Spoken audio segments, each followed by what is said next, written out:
మేము మీ దగ్గర నుంచి ఒక లైక్ మరియు సబ్స్క్రైబ్ మాత్రమే అడుగుతున్నాం. దాంతో మీకు ఎలాంటి నష్టం ఉండదు, కానీ మాకు చాలా సపోర్ట్ అవుతుంది. ఈ వీడియో చాలా బాగుంటుంది. పూర్తిగా చూసి ఈ వీడియోలో అడిగిన పొడుపు కథకు జవాబు తెలిస్తే కామెంట్స్లో చెప్పండి. అది ఒక అందమైన చిన్న పల్లెటూరు. ఆ ఊర్లో నివసించే ప్రజలు ఎవరి పని వారు చేసుకుంటూ ఆనందంగా జీవించేవారు. ఆ ఊర్లో రవి అనే వ్యక్తి సమోసాలు అమ్ముతూ తన కుటుంబంతో జీవించేవాడు. రవి చేసే సమోసాలు ఆ ఊరి జనాలకు ఎంతో ఇష్టం. రవి ఎంతో రుచికరమైన సమోసాలు చేసి అమ్మేవాడు. అతని దగ్గర వేణు అనే కుర్రవాడు సమోసాలు చేయటం నేర్చుకుంటూ పనిచేసేవాడు. వేణు 2 సంవత్సరాలుగా రవి దగ్గర పనిచేస్తున్నాడు. ఇప్పుడు వేణు రవి దగ్గర సమోసాలు చేస్తూ పని బాగా నేర్చుకున్నాడు. ఒకరోజు రవి వేణుతో ఇలా అన్నాడు. వేణు, నాకు పక్క ఊర్లో ఒక పనుంది. నేను ఆ పని మీద బయటికెళ్తున్నాను. నువ్వు కొట్టులోని పని మొత్తం చూసుకో. అలాగే అండి, మీరు నిశ్చింతగా బయటికి వెళ్ళండి. మీ పని పూర్తయ్యాకే తిరిగి రండి. అప్పటి వరకు నేను పని అంతా చూసుకుంటా. అలా వెళ్తూ ఉండగా ఊర్లో ఒక వ్యక్తి రవిని పిలిచి, ఈ మధ్య నీ సమోసాలు కొంచెం బాగుండడం లేదు, జాగ్రత్తగా చూసుకో, లేకపోతే నీ వ్యాపారం పడిపోతుంది అని చెప్పాడు. అది విన్న రవి సరే అని చెప్పి అక్కడి నుంచి వెళ్ళిపోయాడు. వెళ్తూ వెళ్తూ వేణు ఏమన్నా చేస్తున్నాడా, అందుకే సమోసాల రుచి తగ్గిందా అని అనుమానపడ్డాడు. ఊరు నుంచి తిరిగి వచ్చాక ఒకసారి చూసేద్దాం అని అనుకున్నాడు. రవి ఇలా ఆలోచిస్తూ ఉండగా మరోవైపు రవి సమోసాల బండి దగ్గర వేణు మరోలా ఆలోచిస్తున్నాడు. రవి చేసే సమోసాలు చాలా రుచిగా ఉండటం వల్ల జనాలందరూ ఇక్కడికే వస్తున్నారు. ఏదో ఒకటి చేసి రవి సమోసాల వ్యాపారాన్ని పాడు చేయాలి. జనాలు ఎవరూ ఇక్కడికి రాకపోతే రవి వ్యాపారం తగ్గిపోతుంది అని వేణు దురుద్దేశంతో ఆలోచించాడు. రవి వ్యాపారం మానేస్తే ఆ తర్వాత నేను సమోసాల వ్యాపారం మొదలుపెట్టొచ్చు. అందుకే గడిచిన కొంతకాలంగా సమోసాల్లో పాడైపోయిన బంగాళదుంపలు, ఉల్లిపాయలు రవి అన్నకు తెలియకుండా కలుపుతున్నాను. నేను చాలా తెలివైన వాణ్ణి అని వేణు అనుకుంటూ ఉన్నాడు. అదే సమయంలో అక్కడికి సమోసాలు తినడానికి సునీల్ వచ్చాడు. సునీల్ చాలా మాటకారి. అతను మాటలతోనే మాయ చేస్తాడు. ఈరోజు వేణుకు ఏదో ఒకటొకటి చెప్పి ఎలాగైనా సమోసాలు తిని డబ్బు కట్టకుండా తప్పించుకోవాలని మనసులో అనుకున్నాడు. ఏంటి వేణుభయ్యా, ఎలా ఉన్నావు? ఏంటి ఈరోజు మీ యజమాని లేనట్టున్నాడు? రా సునీల్ భయ్యా, నేను బానే ఉన్నాను. ఈరోజు రవి అన్న పక్క ఊర్లో ఏదో పని ఉందని చెప్పి వెళ్ళాడు. ఈరోజు షాపు నన్నే చూసుకోమన్నాడు. ఇదిగో వేణుభయ్యా, నేను చెప్పేది జాగ్రత్తగా విను. ఎంతకాలం ఇలా నీ యజమాని దగ్గర పనిచేస్తావు? నువ్వు సమోసాలు చేయగలవు కదా, నువ్వే సొంతంగా షాప్ ఎందుకు పెట్టకూడదు? పైగా ఇక్కడ సమోసాలు బాగా అమ్ముడవుతున్నాయంటే అది కేవలం నీ వల్లనే. నువ్వు చేసే సమోసాలు చాలా రుచిగా ఉంటాయి. అప్పుడు నువ్వే సొంతంగా షాప్ పెడితే నీకే ఎక్కువ లాభం వస్తుంది. కొద్ది రోజుల్లోనే చాలా డబ్బు సంపాదించవచ్చు. సునీల్ అలా మాటలు చెప్పి సమోసాలు తిని డబ్బు కట్టకుండా వెళ్ళిపోయాడు. ఆ తర్వాత వేణు ఇలా అనుకోవడం ప్రారంభించాడు. ఆ రోజు రవి సమోసాల కొట్టులో మంచి రాబడి వస్తుందని వేణుకు తెలిసింది. రవి ఈ పని చేసి చాలా పెద్ద ధనవంతుడు అయ్యాడు. నేను కూడా సమోసాలు చేయడం నేర్చుకున్నాను. ఇప్పుడు నేర్చుకున్నాను కదా, నేను రవి కంటే ఇంకా బాగా రుచికరమైన సమోసాలు చేయగలను. నేను కూడా నా సమోసాల వ్యాపారం మొదలుపెట్టాలనిపిస్తోంది. ఇప్పుడే ఏదో ఒక వంక చెప్పి ఇక్కడ పని చేయడం మానేస్తా. అప్పటినుంచి వేణు చాలాసార్లు రవి సమోసాలను రుచి లేకుండా చేయడం మొదలుపెట్టాడు. సమోసాల్లో ఏదో కలిపేవాడు. అది చూసిన రవి చాలా చింతించి వేణును చాలాసార్లు మందలించాడు. అలా ఉండగా ఒకరోజు ఆ ఊర్లో కొంతమంది ప్రజలు ఆ ఊరి పెద్ద మనిషి అయిన జమీందార్ రాఘవ భూపతి దగ్గరికి వెళ్లారు. వారిని చూసిన రాఘవ భూపతి ఇలా అన్నాడు. ఏమిటి, అందరూ ఒక్కసారిగా ఇలా వచ్చారు? ఏమైనా విషయం ఉందా? అవును భూపతి గారు, మరికొన్ని రోజుల్లో మన ఊరి జాతర ఉంది కదా, దాన్ని ఘనంగా జరపాలని అందరం కలిసి వచ్చాం. అలా చెప్పగానే రాఘవ భూపతి, జాతరను ఘనంగా జరుపుదాం, జాతర నిర్వహణకు ఏం అవసరమైనా నన్ను అడగండి అని సమాధానం ఇచ్చాడు. ఆ తర్వాత అక్కడ ఉన్నవారిలో కొందరు ఇలా అన్నారు, అయ్యా, ఈ మధ్య రవి సమోసాల్లో పాడైపోయిన బంగాళదుంపలు, ఉల్లిపాయలు వేస్తున్నాడని అనిపిస్తోంది. సమోసాలు బాగుండం లేదు. కానీ మన ఊరు జనాలకు రవి సమోసాలంటే చాలా ఇష్టం. అవి ఇలా ఉంటే తింటే ఆరోగ్యం పాడవుతుంది. కాబట్టి మీరు రవిని ఒకసారి మందలిస్తే మంచిది. అది విన్న రాఘవ భూపతికి ఆశ్చర్యం కలిగింది. ఎందుకంటే రవి చాలా నిజాయితీపరుడు. అతను ఎన్నో కాలంగా అదే ఊర్లో సమోసాలు అమ్ముతూ ఉన్నాడు. కానీ ఎప్పుడూ అతని మీద ఇలాంటి ఆరోపణలు రాలేదు. అతను డబ్బు కోసం ఆశపడేవాడు కూడా కాదు. వారు చెప్పిన మాటలు విన్న తర్వాత రాఘవ భూపతి ఇలా అన్నాడు, మనం చాలా కాలంగా రవిని చూస్తూనే ఉన్నాం. అతను ఎంత నిజాయితీపరుడో మనకు బాగా తెలుసు. అతను కేవలం డబ్బు ఎక్కువ సంపాదించాలి అనే ఆలోచనతో ఇలా చెయ్యడు. అతని మీద నాకు చాలా నమ్మకం ఉంది. అయినా సరే, మీరు చెప్పిన విషయం కాబట్టి అతన్ని ఒకసారి మందలిస్తాను. అలా చెప్పి మరుసటి రోజు రాఘవ భూపతి తన పొలం దగ్గర కూలీలు పనిచేస్తూ ఉండటంతో అక్కడికి చూసేందుకు వెళ్ళాడు. తన పొలం దగ్గర కొంతసేపు ఉన్నాక రవి విషయం గుర్తుకొచ్చి రవి ఇంటివైపు నడవడం ప్రారంభించాడు.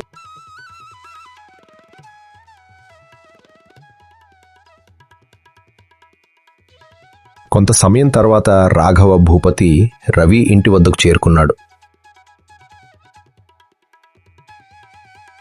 రవి ఇంటి దగ్గరకు చేరుకోగానే గుమగుమలాడే మసాలాలతో చేసిన చేపల పులుసు వాసన దంచికొట్టింది. ఆ వాసనకే కడుపు నిండిపోయినట్టయింది. అలా ఆ చేపల పులుసు వాసన రావడంతో ఆయన ఇలా అనుకున్నాడు, అబ్బా, ఎక్కడి నుంచి వస్తుంది ఈ గుమగుమలాడే చేపల పులుసు వాసన? నాకైతే నోరూరిపోతోంది. ఈరోజు ఎలా అయినా ఆ చేపల పులుసు రుచి చూడాల్సిందే. ఈ కమ్మటి వాసన వస్తోంది అంటే బహుశా రవి ఇంటి నుంచేనేమో. రవి భార్య వంట చాలా బాగా చేస్తుందని విన్నాను, కానీ ఎప్పుడూ రుచి చూసింది లేదు. వాసనే ఇలా ఉందంటే తింటే ఇంకెంత రుచిగా ఉంటుందో. అలా ఇంటి వాకిట్లోనే నిలబడి అనుకుని గుమ్మం దగ్గరకు వెళ్ళాడు. లోపల రవి మరియు తన భార్య లక్ష్మి చాలా సరదాగా ఇలా మాట్లాడుకుంటున్నారు. లక్ష్మి, నిజంగా నీ చేతుల్లో ఏదో మాయ ఉంది. ఎందుకంటే నువ్వు చేపల పులుసు చాలా బాగా చేస్తావు. నువ్వు వంట చేస్తుంటే వచ్చే ఈ మసాలా గుమగుమలాడే వాసన చూడు, అది నాకు మాత్రమే కాదు, మన చుట్టుపక్కల ఉన్న వాళ్ళకి కూడా నోరూరిపోతుంది. మన ఊరి వాళ్ళు నీ వంట ఒకసారి తిన్నారంటే ప్రతిరోజు కావాలి అని మన ఇంటి దగ్గరే కూర్చుంటారేమో. అలా అని చమత్కారంగా భార్యను ఆట పట్టిస్తూ ఉన్నాడు రవి. అది విన్న లక్ష్మి బదులుగా ఇలా చెప్పింది, మీరు ఊరుకోండి. నా చేతుల్లో ఏమాత్రం మాయలు మహిమలు లేవు. నా వంట తిన్నవాళ్ళు మళ్ళీ మళ్ళీ కావాలని అంటారో లేదో కూడా నాకు తెలియదు. కానీ మీరు చేసే సమోసాలంటే ఈ ఊరు జనాలు ఎంత ఇష్టంగా తింటారో మీకే తెలుసు. మీరు చేసే ఆ సమోసాలు ఊరి వాళ్ళకే కాదు, నాకు కూడా ఎంతో ఇష్టం. నా చేతుల్లో కాదు, మీ చేతుల్లోనే ఆ మహిమ ఉంది శ్రీమంతుడా. అందుకే ఈ ఊరి జనాలు మీ సమోసాలు అంత ఇష్టంగా తింటారు. దాంతో పోలిస్తే ఇది పెద్ద విషయం కాదులేండి. అలా తన భర్తను పొగుడుతూ తన గొప్పదనం ఏమీ లేదన్నట్లు లక్ష్మి బదులిచ్చింది. రంగురంగుల చీర కట్టిన నా చిన్నది పూల తోటకు వెళ్తుంది కాని పండ్ల తోటకు వెళ్ళదు. చెప్పుకోండి చూద్దాం అని అడిగింది. అది విన్న రవి ఎంత ఆలోచించినా సమాధానం చెప్పలేకపోయాడు. తలగోక్కుంటూ, అయ్యో, ఇదేమిటో అర్థం కావడం లేదు అన్నాడు. అప్పుడు లక్ష్మి ఇలా అడిగింది, ఈ పొడుపు కథకు సమాధానం మీకు తెలుసా? తెలిస్తే కామెంట్స్లో తప్పకుండా చెప్పండి. నేను చేసే సమోసాల రుచి అందరూ చూశారు, కానీ నువ్వు వండే చేపల పులుసు రుచి ఈ ఊరి జనాలు ఇంకా చూడలేదు. అది ఒక్కసారి రుచి చూశాక నీకు భోజన హోటల్ పెట్టమని అందరూ సలహా ఇస్తారేమో. అప్పుడు నా సమోసాలనే మర్చిపోతారు. అప్పుడైతే నా వ్యాపారమే మూతపడుతుందేమో. చాలులేండి, ఇంకా ఆపండి మీ పొగడ్తలు. నేను ఏ మాయలు చేయలేదు. నేను చేసినది ఒక్కటే. మా అమ్మమ్మ నాకు ఏం నేర్పిందో అదే విధంగా ఈ చేపల పులుసు వండాను, అంతే. మా అమ్మమ్మ చేసే చేపల పులుసు చాలా రుచిగా ఉండేది. అది చూసి ఆమె దగ్గర నేర్చుకున్నాను. ఇంకా మీరు మీ మాటలు ఆపేస్తే భోజనం చేద్దాం. వాళ్ళిద్దరూ అలా మాట్లాడుకుంటూ ఉండగా గుమ్మం దగ్గర నుంచి రవి, రవి అని పిలిచిన శబ్దం వినిపించింది. అది విన్న వెంటనే ఇద్దరూ బయటికి వెళ్లి చూశారు.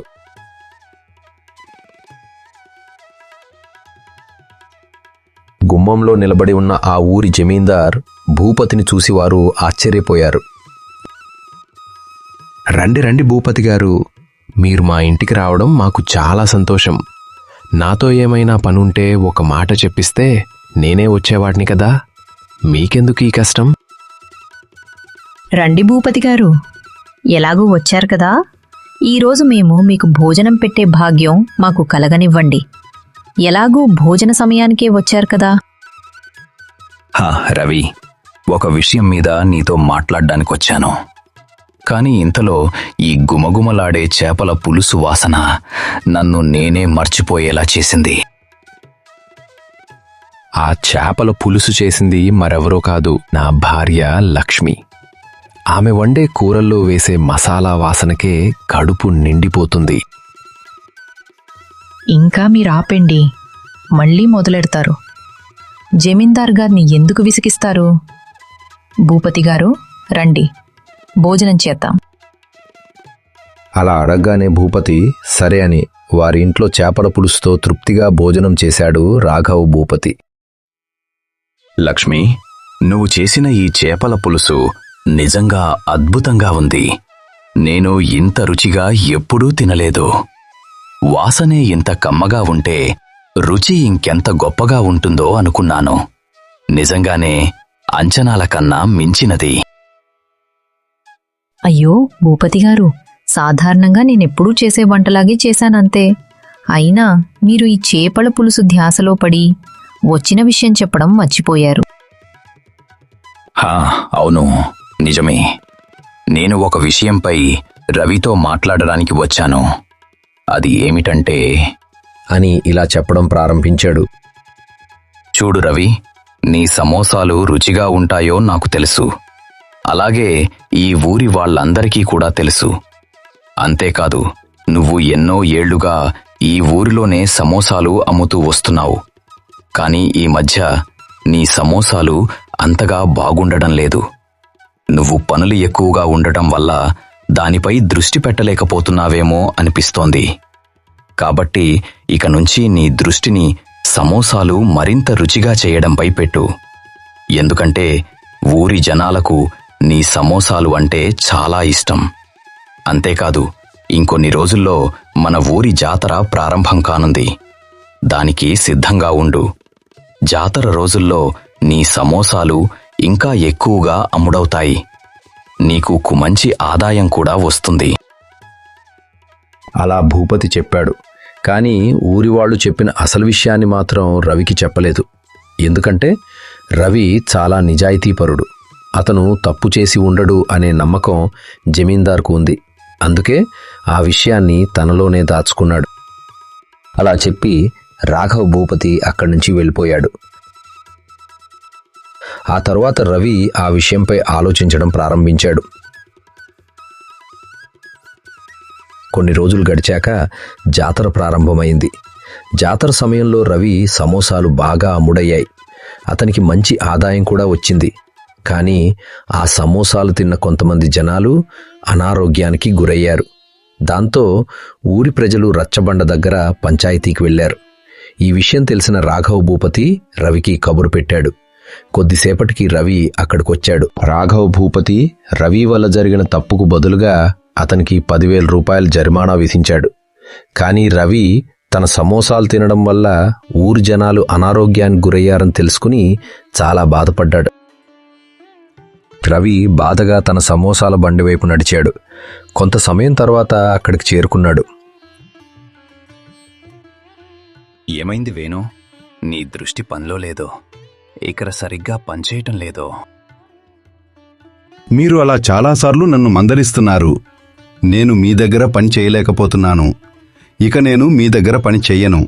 నా లెక్క తేల్చేయండి. నేను మీ దగ్గర చేసిన పనికి రావలసిన డబ్బు ఇస్తే నేను వెళ్ళిపోతాను. సరే వేణు, ఇప్పుడే నీ డబ్బు లెక్క చూసి ఇస్తాను. నువ్వెక్కడికెళ్తావు? నీకు వేరే పనేమి రాదు కదా? నాకు చాలా బాగా వస్తుంది. నేను సమోసాలు నీకన్నా రుచిగా చేయగలను. ఇక్కడ పని అంతా నేనే కదా చూసుకుంటా. నువ్వు అలా చూస్తూ ఉండు. నేను ఇక్కడే ఒక సమోసాల బండి పెట్టుకుంటా. అది సరిగ్గా నీ కొట్టుకు ఎదురుగానే ఉంటుంది. సరే, అలాగే పెట్టుకోవేను. చూద్దాం ఎలా చేస్తావో సమోసాలు. నేను వాడే రుచికరమైన పదార్థాలు ఏవైతే ఉన్నాయో అవి నేను ఇప్పటివరకు ఎవరికీ చెప్పలేదు. అది లేకుండా ఎవ్వరూ రుచికరమైన సమోసాలు చేయలేరు. రవి అలా చెప్పాక ఆ రాత్రికి వేణు ఆలోచించాడు.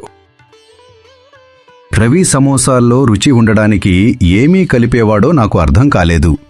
అది ఏమై ఉంటుంది? అలా ఆలోచించి వేణు మెల్లగా రవి ఇంటికి వెళ్ళి బయట కిటికీలోంచి తొంగి చూశాడు. నా సమోసాలు చాలా రుచిగా ఉండడానికి ఈ పదార్థాన్నే కలుపుతాను. ఇది వాడితే సమోసాలు చాలా రుచికరంగా ఉంటాయి. దీని గురించి ఎవరికీ తెలియదు. వేణు ఇదంతా కిటికీలోంచి విని ఆ పదార్థం ఏమిటో తెలుసుకోవటానికి దాన్ని దొంగిలించాడు. మరుసటి రోజు వేణు తన సమోసాల కొట్టు పెట్టి ఆ పదార్థం వాడి సమోసాలు చేశాడు. అది తిన్న కొంతమంది ఇలా అన్నారు, అరే వేణు, నువ్వేం చేశావు? ఏంటిది? నువ్వు చెప్పడంతో నేను రవి దగ్గర సమోసాలు తినడం మానేసి నీ దగ్గరకు వచ్చాను. కానీ ఈ సమోసాలు అస్సలు బాగోలేవు. అది నిజం, మీరు సరిగ్గా చెప్పారు. ఈ సమోసాలు ఏమీ బాగోలేవు. వీటి వాసన కూడా బాగోలేదు. నేను వీటికి డబ్బు కూడా ఇవ్వను. ఏ వేణు, నువ్వు దొంగిలించినది సమోసాల్లో వేసే రుచికరమైన పదార్థం కాదు. అది పశువులకు వేసే దానా. అది ఎక్కువగా వేయటం వల్ల నీ సమోసాలు అలా అయ్యాయి. ఆ తర్వాత వేణు తన సమోసాలు అమ్ముడుపోకపోవటంతో బాధగా ఇంటికి వెళ్ళాడు. ఇంట్లో ఒక్కడే కూర్చొని ఆలోచించసాగాడు. నా సమోసాల వ్యాపారం మొదటి రోజే నాకు చెడు అనుభవం ఎదురైంది. ఇక నేను సమోసా వ్యాపారం ఆపేయటం మంచిది. ఎందుకంటే రవి అన్న చేసే సమోసాలు చాలా రుచిగా ఉంటాయి. చాలా అంటే చాలా రుచిగా ఉంటాయి. నేను చేసిన సమోసాలు తినడానికి ఎవరూ రారు. నేను తప్పు చేశాను. రవి అన్నను మోసం చేసి వ్యాపారం చెయ్యాలని చూశాను. అందుకే నాకు ఇలా జరిగింది. ఇకపై నేను ఇలా చెయ్యను. మళ్ళీ నేను రవి అన్న దగ్గర పనిలో చేరుతాను. కాని ఆయన మళ్ళీ నన్ను చేర్చుకుంటాడో లేదో రేపు ఉదయాన్నే వెళ్ళి అడుగుతాను. ఉదయాన్నే వేణు పనిలో చేరటానికి రవి దగ్గరికి వెళ్ళాడు. వెళ్ళి ఇలా అడిగాడు, నన్ను క్షమించు రవి అన్నా. నాకు మళ్ళీ నీ దగ్గర పని ఇవ్వు అన్నా. నేను ఇక ఎలాంటి తప్పు చేయకుండా పనిచేస్తాను. రవి వేణు చేసిన అన్ని తప్పులను మన్నించి అతన్ని మళ్లీ పనిలో పెట్టుకోవటానికి ఒప్పుకున్నాడు. నీతి: అత్యాశ అనర్థాలకు దారితీస్తుంది. మేము మీ దగ్గర నుంచి ఒక లైక్, ఒక సబ్స్క్రైబ్ మాత్రమే అడుగుతున్నాం. దాంతో మీకు ఎలాంటి నష్టం లేదు, కానీ మాకు మాత్రం చాలా పెద్ద సపోర్ట్ అవుతుంది.